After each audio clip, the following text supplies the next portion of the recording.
अब हम लोग क्लास 11th मैथ में दो समुच्चयों के बारे में और भी समझते हैं। पहला है आपका समष्टि समुच्चय।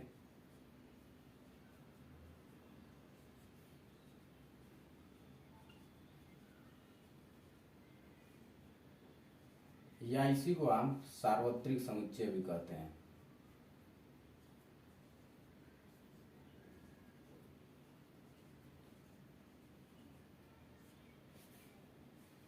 या आप इसको इंग्लिश में यूनिवर्सल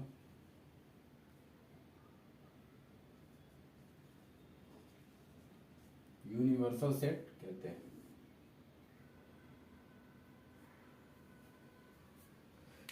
नाम से ही आप थोड़ा अनुमान लगा चुके होंगे कि यूनिवर्सल मतलब क्या होता है। यूनिवर्सल एक ब्रह्मांड को रिप्रेजेंट करता है। तो ब्रह्मांड क्या हो सकता है?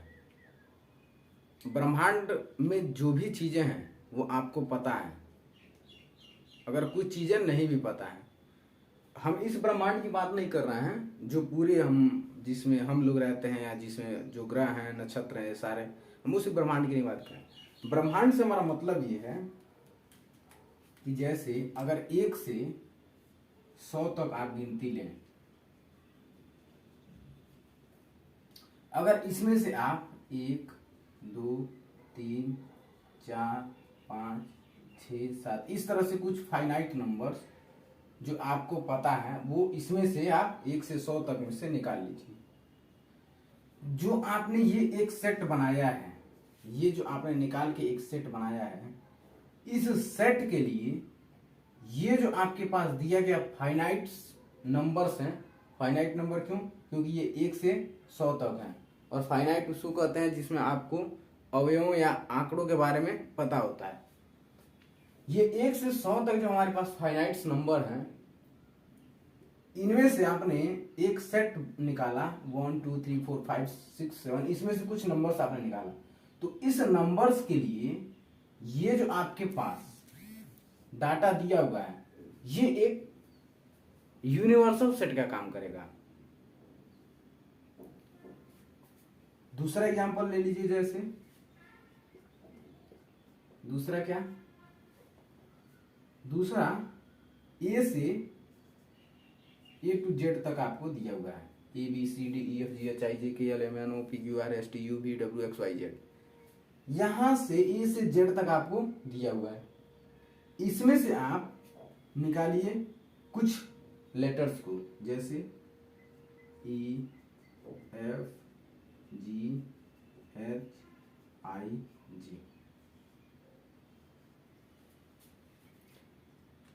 ये जो हमारे पास सेट बना है, ये जो अवयवों का सेट बना है EFGHIJ, इस नंबर्स के लिए ये जो हमारा सेट होगा ये यूनिवर्सल सेट का काम करता है। क्यों? क्योंकि इन जो नंबर्स, ये जो हमारे पास नंबर्स उपस्थित हैं, ये इसके सिवा कहीं और से भी नहीं लिए जा सकते हैं, और ये इन्हीं ए से जेड के बीच में से लिए जाएंगे। ये जो हमारे पास EFGHIJ या 1 2 3 4 5 6 7, ये जो भी हमारे पास सेट है, ये जो नंबर्स होंगे ये सिर्फ इसमें से ही लिए जाएंगे 1 से 100 के बीच में। आप ऐसा नहीं है कि 1 से 100 या 200 आप ले लीजिए। 100 से 100 से आप 200 इसको नहीं कर सकते हैं, क्योंकि इसमें जो नंबर्स हैं वो फाइनाइट हैं। इसको आप बढ़ा नहीं सकते हैं क्योंकि इसमें जो नंबर्स हैं वो फाइनाइट हैं। तो जब फाइनाइट में से कुछ नंबर्स को निकाला जाता है, तो जो नंबर्स आपने निकाला वो किस में से निकाला? तो ए से जेड में से। तो ये जो ए से जेड होगा ये एक यूनिवर्सल सेट का काम करता है।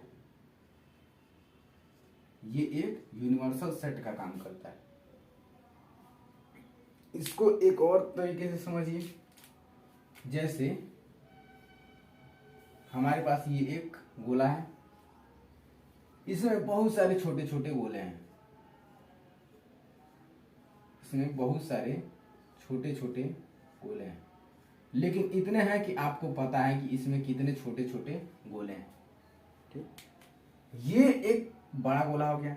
तो इन छोटों गोले के लिए, ये जो हमारे पास छोटे गोले हैं, इन गोलों के लिए ये जो हमारा एक बड़ा सर्किल होगा, ये एक ब्रह्मांड का काम करेगा, क्योंकि ये जो छोटे गोले होंगे ये इसके अगर बाहर पाए जाते हैं तो वो इस बड़े वाले गोले के भाग नहीं होंगे। इस बड़े वाले गोले के अंदर जितने भी छोटे गोले हैं वो इस बड़े वाले गोले के अंदर है, तो इसका एक भाग है।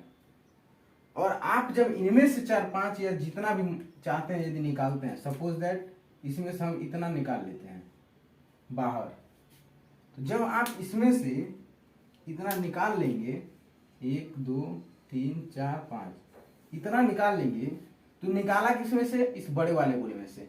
तो इन छोटे वाले गोले जो हमारे पास ये हैं, इन गोलों के लिए ये जो हमारा बड़ा वाला गोला होगा, इसके अंदर जितने भी ये छोटे गोले पाए जा रहे हैं, ये बड़ा वाला गोला एक यूनिवर्सल सेट का काम करेगा।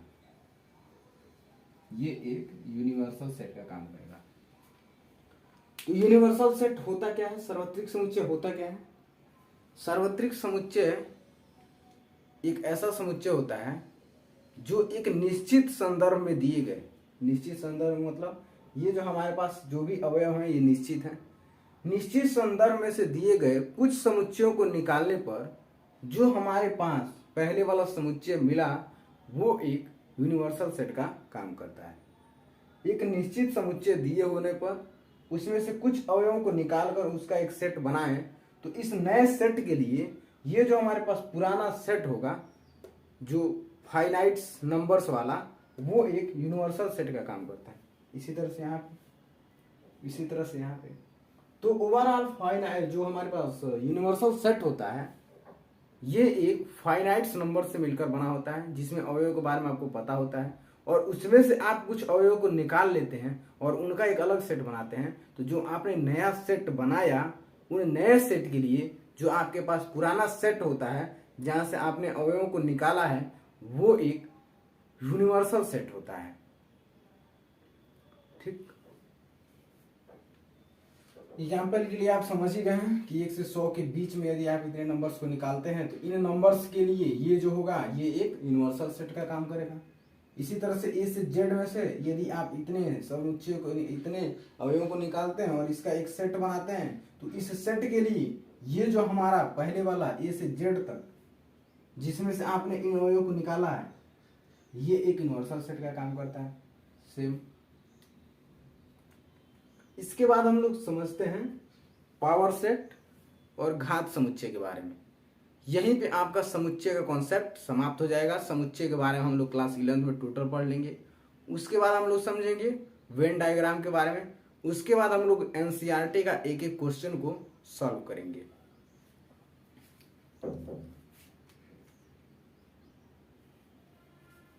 अब हम लोग इसका दूसरा प्रकार, जिसको घात समुच्चय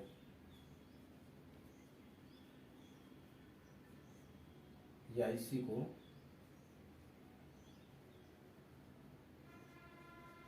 पावर सेट कहते हैं। ये समझते हैं कि पावर सेट होता क्या है, घात समुच्चय होता क्या है। इसकी भाषा आपको समझ में नहीं आएगी। पहले हम एक एग्जांपल लेते हैं, उसके बाद इसकी भाषा को समझाएंगे। पावर सेट ओवरऑल होता क्या है।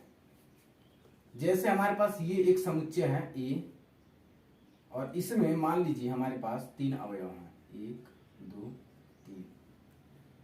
हम कहें इसका आप उप समुच्चय बनाइए।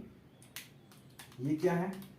ये एक सेट है, समुच्चय है, और ये इसका सबसेट बनाने के लिए कह रहा है, subset of A।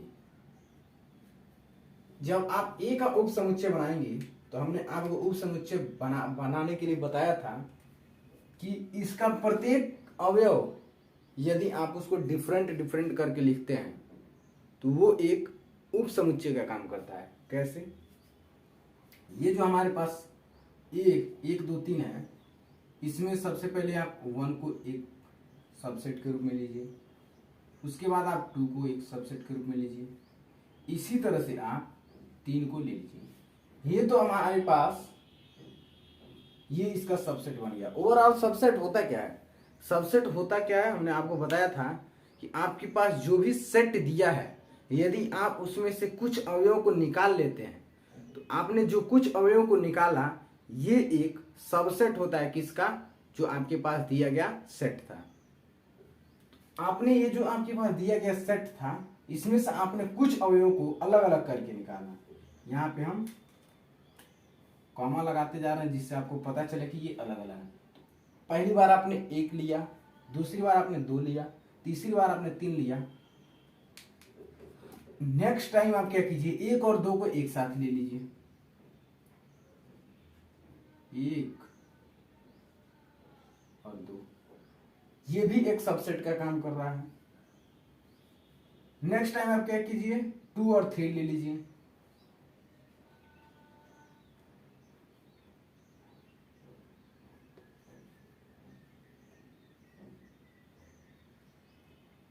Next time क्या कीजिए, 1 और 3 ले लीजिए,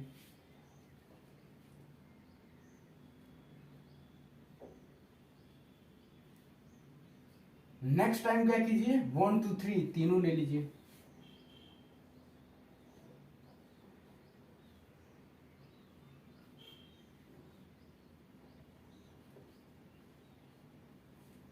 आप गिन रहे 1 2 3 4 5 6 7 हो गया।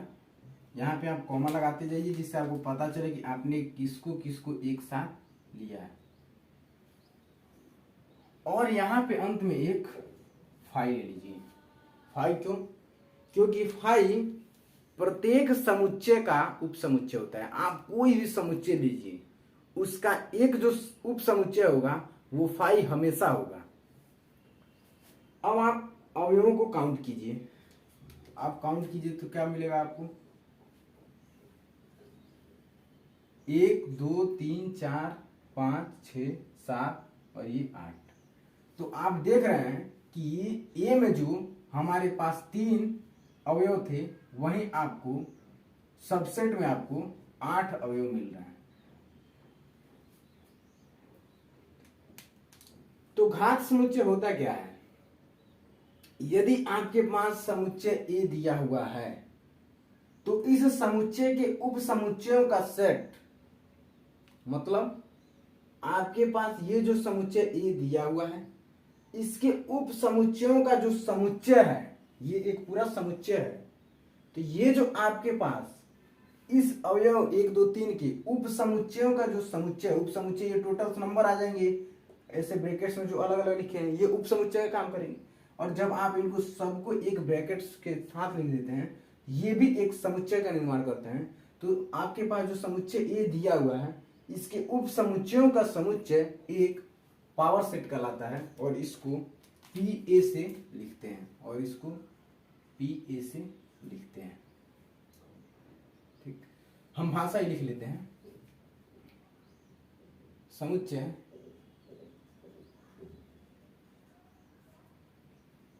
ए के उप समुच्चय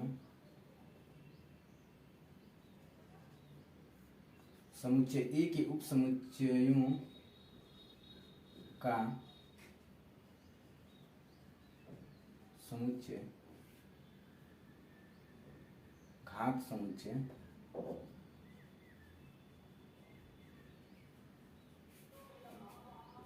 जिसको इंग्लिश में पावर सेट कहलाता है। इसे पी ए से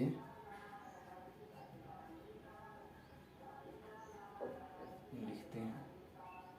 ये है आपके पास। दूसरा एक सीन इसमें क्या देखिए,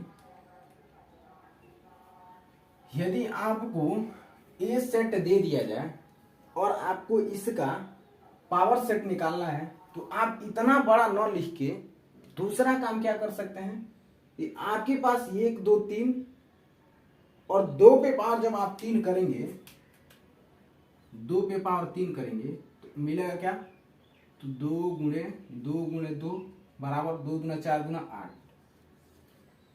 एक चीज क्या समझ में आई, एक चीज ये समझ में आया कि जो भी आपके पास समुच्चय दिया हो, उस समुच्चय में यदि जो अवयव हैं 1 2 3 4 5 6 जितने भी अवयव हैं, यदि आप इस सेट का जो सबसेट निकालते हैं, उनका जो समुच्चय होता है, जो पावर सेट बनता है, आप इतना 9 लिख के और सिर्फ 2 पे पावर n लिख दें। 2 पे पावर n लिखने का मतलब 2 तो रहेगा ही रहेगा, 2 तो इसका बेस सब जगह समान रहेगा, लेकिन ये जो n है, ये n बता रहा है कि आपने जो सेट A लिया है, आपके पास शुरू में जो सेट A था जिसका पावर सेट निकालना है, उसमें कितने अवयव हैं। इसमें 3 अवयव थे, तो यहाँ पे आप 2 पे पावर 3 लिख दिए। सपोज दैट यहाँ पे अगर A में अगर 5 अवयव होते हैं, 1 2 3 4 5, तब आप इसका पावर सेट निकालते। तो कैसे निकालते? 2 पे पावर 5, तो बराबर कितना हो जाता? तो कीजिए 2 दूना 4 दूना, ऐसे 5 बार लिखिए, 1 2 3 4 5। अब इसको काउंट कीजिए तो शायद 32 आएगा। 2 दूना 4 दूना 8 दूना 16 दूना 32। तो इसके जो सबसेट होंगे वो कितने होंगे? 32 सबसेट बनेंगे 1 2 3 4 5 के।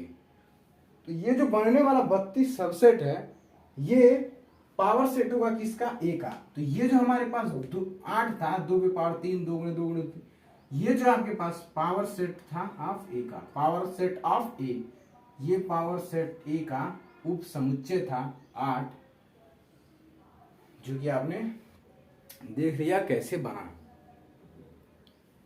यही तो हमारे पास समुच्चय बच गया था, यूनिवर्सल सेट और पावर सेट। अब इसके बाद हम समझते हैं किसको?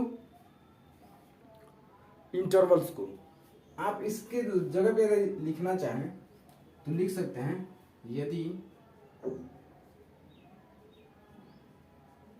समुच्चय, यदि किसी समुच्चय में n अवयव हैं, तब उस समुच्चय का पावर सेट या घात समुच्चय, पहले घात समुच्चय लिखिए, घात समुच्चय बराबर 2 पे पावर n होगा, जहां n अवयवों की संख्या है।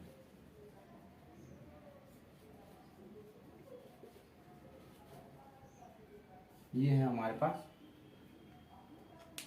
एक फॉर्मूला, मान सकते हैं आप कि 2 पे पावर n जो है वो n अवयव की संख्या है, और जो हमारे पास समुच्चय है, जो भी आपके पास समुच्चय है, उसमें जो भी अवयव दिए हैं उसके नंबर्स हैं। तो 2 पे पावर जब आप n करेंगे तो इस समुच्चय का उप समुच्चय जो बनेगा वही पावर सेट होगा। तो आप जब इस नंबर्स को रखेंगे 1 2 3 4 5, जितने भी समुच्चय में अवयव नंबर्स रखेंगे, तो डायरेक्टली पावर सेट आपको निकाल के देगा, जो आपको इतना काम करने का जरूरत नहीं पड़ेगा।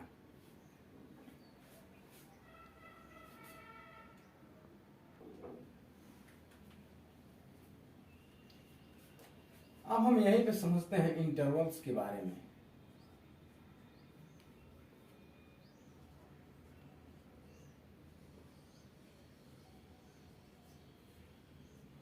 अंतराल या इंटरवल, ये इंटरवल होता क्या है? सपोज दैट हमारे पास ये एक लाइन है,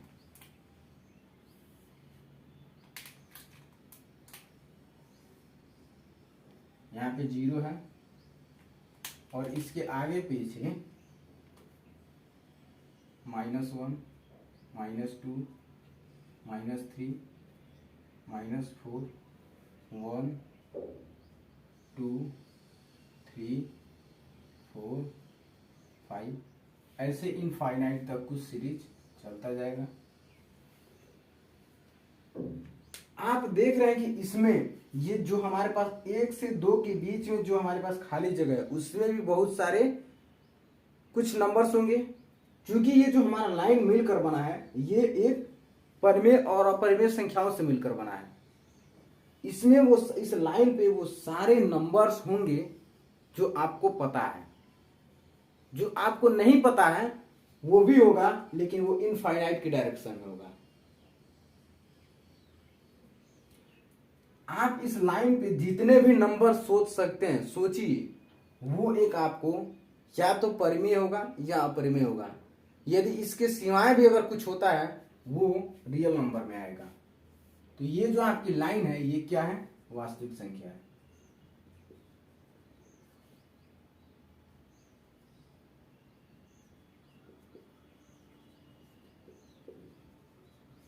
वास्तविक संख्या रेखा का काम करती है ये जो हमारे पास लाइन है।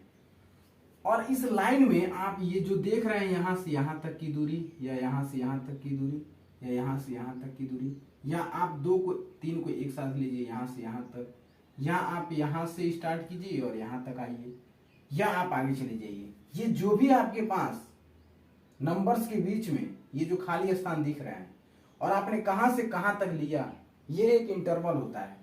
तो आपके पास यहां से यहां तक एक इंटरवल मिला, यहां से यहां तक एक इंटरवल। इंटरवल मतलब अंतराल, अंतराल मतलब जो नंबर्स के बीच में कुछ अंतर होता है। यहाँ पे भी आपको अंतर देखने को मिल रहा है, 1 2 3, 3 खंड का अंतर है, 1 2 3 4 5 खंड का अंतर है। तो ये एक इंटरवल का काम करता है। ये जो वास्तविक संख्या रेखा पर आपके जो ये दर्शाए गए हैं ये एक इंटरवल है। अब यही से हमको समझना है कि इंटरवल में किस किस तरह के इंटरवल होता है। जब आप एक से स्टार्ट, यहां एक से स्टार्ट करें लेकिन आप एक को न लें, एक को छोड़ दें, तो इसके आगे भी कुछ नंबर्स होंगे, 1.1 होगा। वहां से आप स्टार्ट करें और 2 को इंक्लूड कर लें, 2 को ले लें, तब क्या होगा। यदि 2 को भी न लें, उसके पीछे वाला लें, तब क्या होगा। एक तरफ से आप 1 को ले लें, एक तरफ से आप 2 को न लें, एक तरफ से आप 2 को न लें, एक तरफ से आप 1 को न लें। इस तरह से हमारे पास किस तरह से इंटरवल्स बनता है उसको हम लोग समझेंगे। तो इस अंतराल में सबसे पहले हम लोग समझते हैं ओपन इंटरवल या खुला अंतराल। तो सबसे पहले हमारा है खुला अंतराल।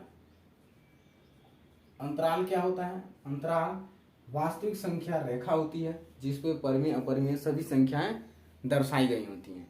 उसी में हम समझ रहे हैं कि खुला अंतराल या ओपन इंटरवल क्या होता है।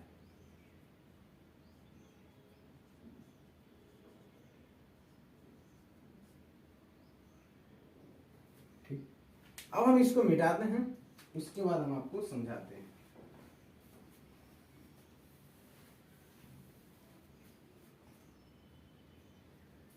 आपके पास मान लीजिए 2 नंबर्स हैं, एक है ए और एक है बी। एक है ए और एक है बी,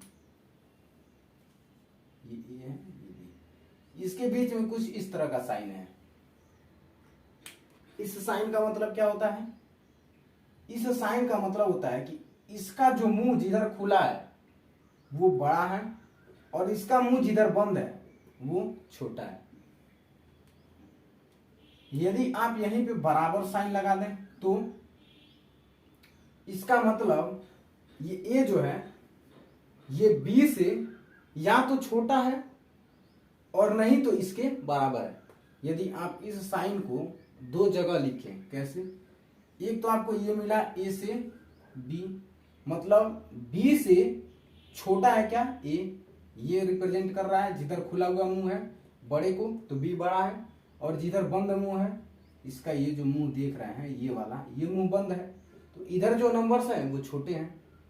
पहला कंडीशन तो ये हो गया। दूसरा नीचे वाला क्या बच रहा है, या तो ए बराबर होगा बी के, और इन दोनों को जब एक साथ मिलाया गया है तो वही लिखा गया है ए से, ए बराबर है बी या ए छोटा है बी से। यही आपके पास नंबर्स बने हैं।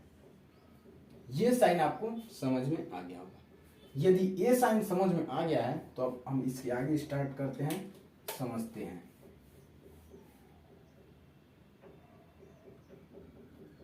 सिर्फ इसका मतलब है कि ए छोटा है बी से। लाइन पे आइए आप, इसी को हम एक लाइन बना रहे हैं और यहाँ पे हम लिख रहे हैं 0, यहाँ पे ए, यहाँ पे बी, यहाँ पे सी, यहाँ पे डी, माइनस ए, माइनस बी, माइनस सी, माइनस डी। कुछ इस प्रकार से। तो आप इस लाइन पे भी देख रहे हैं कि अगर यहाँ पे 1 होता, यहाँ पे 2 होता, तो A के जगह पे 1, B के जगह पे 2, तो 2 से छोटा ही तो A है। A का मतलब 1, B से अगर छोटा A है इसका मतलब कि 2 से छोटा है A, और होता भी है। यही लाइन हम इसको समझाने की कोशिश कर रहे थे कि अगर B से छोटा A है तो वो किस तरह से बनेगा इस लाइन पे।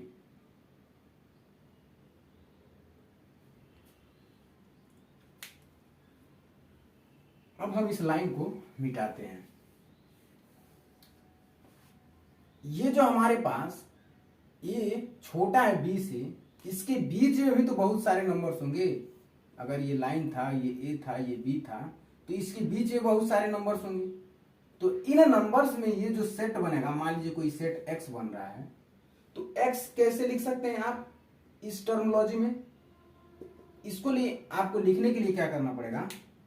आपको लिखने के लिए कि इनके बीच में जो भी सेट हैं, अवयव या समुच्चय जो बन रहे हैं, इसके बीच में जो नंबर्स होंगे, यदि उनका आप एक सेट बनाएं तो आप उसको लिखेंगे कैसे कि वो जो सेट होगा A से तो बड़ा होगा, A से ये बीच में जो नंबर्स होंगे वो A से तो बड़े होंगे क्योंकि नंबर्स आगे मिल रहे हैं, तो A से तो बड़े होंगे लेकिन B से छोटे होंगे। तो A से बड़ा होगा X, लेकिन छोटा होगा किससे? B से। उम्मीद है आप समझ रहे होंगे कि A और B एक इंटरवल का निर्माण कर रहा था। हम खुला अंतराल अभी समझा रहे हैं, खुला अंतराल होता है। पहले समझ लीजिए कि इसके समुच्चय को लिखा कैसे जाएगा, इसके अवयव को लिखा कैसे जाएगा। A से B के बीच में जो भी हमारे पास नंबर्स होंगे, जो भी हमारे पास एलिमेंट्स होंगे, वो एक सेट होंगे। सेट क्या होंगे? A से B के बीच के। तो A से B के बीच को सेट को लिखा कैसे जाए, ये तरीका लिखने का कि जो X यहाँ पे ये जो सारे अवयव हैं इसको X से हमने लिखा है। तो ये जो हमारे पास X जो अवयव इसके बीच में जो सेट है वो A से तो बड़ा है, देख रहे हैं आप A से बड़ा है, और B से छोटा है, देख रहे हैं आप B से छोटा है। तो इनके बीच में ये जो अवयव है इसको लिया गया है। दूसरी बात कि हमने सिर्फ ये साइन लगाया है और ये साइन नहीं लगाया है। अगर ये साइन लगा देते, नीचे बराबर का एक साइन लगा देते, तो इसका मतलब हो जाता कि आपने A को भी ले लिया है, B को भी ले लिया है। अगर हमने ये साइन नहीं लगाया है तो इसका मतलब है कि आपने A को भी नहीं लिया है, B को भी नहीं लिया है, लेकिन A से जस्ट थोड़ा आप आगे बढ़ेंगे तो जितने भी अवयव हैं लिए हैं उनको, और B से पीछे जितने भी अवयव हैं उनको लिए हैं, लेकिन आपने A और B को छोड़ दिया है। तो ये जो लिखने का हमारा तरीका है कि जिसमें आपने खुले अंतराल में A को छोड़ दिया है और B को छोड़ दिया है, उसके बीच में आपके पास जो भी सारे सेट हैं और नंबर्स का, उसको आपने लिखा है। ये एक लिखने का तरीका है। इसी को आप ऐसे भी लिख सकते हैं। अब हम इसको मिटाते हैं। इसी को आप लिख सकते हैं कैसे? जो हमारे पास सेट है X belongs to capital R। Capital R क्यों? ये जो हमारे पास लाइन है, आपने नंबर्स को इसी के ऊपर लिया, और ये जो हमारे पास लाइन होता है वो एक रियल नंबर होता है। तो अगर ये 1 है और ये 2 है, मतलब ये A है, ये B है, तो इसके बीच में ये जो सारे अवयव हैं ये भी तो एक संख्या रेखा पर ही हैं। ये जो सारे अवयव हैं X, ये जो सारे अवयव हैं X, ये X किससे रिलेटेड है? R से। संख्या रेखा पर है, संख्या रेखा पर R को दर्शाया जाता है, इसलिए ये जो X होंगे वो R पे होंगे। Such that X belongs to, such that क्या X किस तरह से है? X A से बड़ा है लेकिन B से छोटा है। और ये जो आपके पास सीरीज बन रहा है, ये बन रहा है किसके लिए? A और B के लिए। A B के लिए ये जो आपके पास एक इंटरवल बन रहा है, ये एक ओपन इंटरवल का काम करता है। अब इस ओपन इंटरवल को लाइन पे कैसे ड्रॉ किया जाए? अभी तक तो ये हम लिखने का तरीका बता रहे थे कि इसको लिखा कैसे जाएगा। अब हम समझा रहे हैं इसको कि आखिर इसको किस तरह से एक लाइन पे ड्रॉ किया जाएगा, एक रेखा पे कैसे इसको ड्रॉ किया जाएगा। जब आप इसको एक रेखा पे ड्रॉ करना चाहेंगे, ये हमारे पास एक रेखा हो गई, ये हो गया 0 और ये हो गया A और ये हो गया B। ठीक, तो ये जो A है B है, इस A और B को यहां पे एक गोले के रूप में लिख लीजिए। और ये जो अवयव है हमारे पास X, ये यहां से स्टार्ट होते हैं, ऐसे ऐसे स्टार्ट हो रहा है। तो ये जो हमारे पास अवयव है X, कौन से अवयव हैं? X। ये जो अवयव X हैं वो अवयव A से आगे के हैं और B से पीछे के हैं। तो इसमें जो A होगा B होगा वो नहीं लिया जाएगा। तो इस तरह से आप इसको कहेंगे कि ये एक ओपन इंटरवल है, जिसमें आपने इसके सबसे निम्नतम सीमा को भी और इसके सबसे अधिकतम सीमा को भी नहीं लिया है, छोड़ दिया है। उसके बाद जो आप अवयवों का समुच्चय बना रहे हैं वो एक खुला अंतराल होता है। तो अब आप समझ गए होंगे कि इसको संख्या रेखा पर इस तरह से लिखा जाएगा, संख्या रेखा पर इस तरह से लिखा जाएगा। यदि आप इसको प्रतीकात्मक रूप में लिखना चाहते हैं, मैथमेटिकल फॉर्म में, इस तरह से लिखा जाएगा। और आपके पास ये कंडीशन दिया होना चाहिए कि A बड़ा है या छोटा है B से। जब A छोटा है B से तो आपका ये कंडीशन बन रहा है। और ये जो अवयवों का समुच्चय है, ये अवयवों का समुच्चय है, वो किस तरह से इस A और B के बीच में लिखा जाएगा उसको मैं आपको बता दिया। अब आप चाहें तो इसी को थोड़ा नीचे लिखें और इसका भाषा लिखें। हमने इसको कुछ इस तरह से लिखा था, ये छोटा है B से, यह बता रहा है कि ये हमारे पास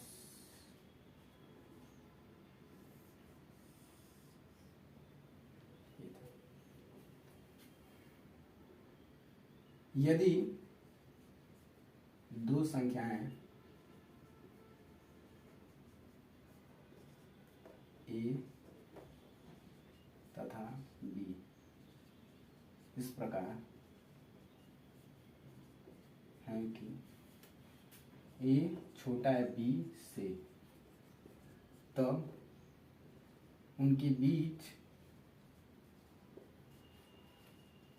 अवयवों का समुच्चय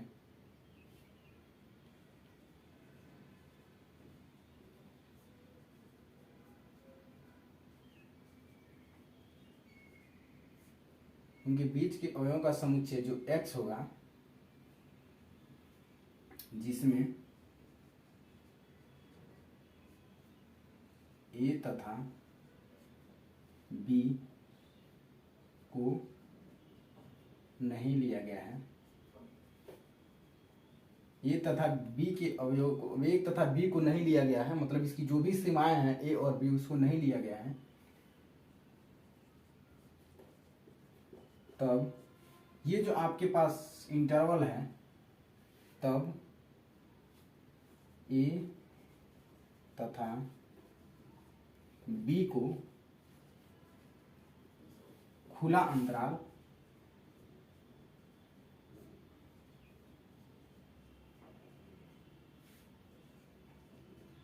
कहते हैं। और इसको A और B इस तरह से लिखते हैं। इसलिए हमने यहाँ पे ये ब्रैकेट्स के अंदर लिखा है, जिसको हम लोग खुला अंतराल कहते हैं, ओपन इंटरवल कहते हैं। ओपन इंटरवल को हमेशा इस ब्रैकेट के साथ लिखा जाता है, और यही भी बता दें क्लोज इंटरवल को हमेशा इस ब्रैकेट के साथ लिखा जाता है। ये ओपन इंटरवल को बताता है, ये क्लोज इंटरवल को बताता है।